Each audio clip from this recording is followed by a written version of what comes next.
میں نے مسجد کے حوالے سے ایک ویڈیو اپلوڈ کی تھی. کچھ بھائیوں نے مجھے ٹرول کیا, کچھ بھائیوں نے کہا یا تم جھوٹ بول رہے ہو. خیر مجھے جھوٹ بولنے کی عادت نہیں ہے, میں نے ویڈیو بھی اپلوڈ کی ہے. آپ لوگ صرف ناچ گانا وہاں دیکھنے جاتے ہو, وہاں پہ پیسے خرچ کرتے ہو, لڑکیوں کے ساتھ انجوائے کرتے ہو, وہاں پہ خرچ کرتے ہو, لیکن جو اللہ کی راہ میں ہمیں کام تو یہی آئے گا.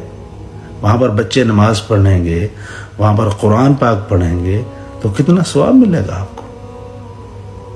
لیکن آپ کے دماغ کی اللہ نے بند کیا ہوا ہے, صرف برائی میں بھاگتے ہو, لوگوں کے ٹانگیں کھینچتے ہو, یہاں پر آگے کمنٹ کرتے ہو. میں تو اللہ سے دعا کروں گا اللہ پاک آپ کو ہدایت دے. مجھے بہت تکلیف ہو رہا ہے, مجھے برا نہیں لگا, مجھے آپ پر ترس آ رہا ہے. یقین کریں, اپنی آخرت کے بارے میں سوچیں. یہ پیسہ, یہ عیاشی کام نہیں آئے گی, بڑی پوسٹ کام نہیں آئے گی, صرف اعمال کام آئے گی.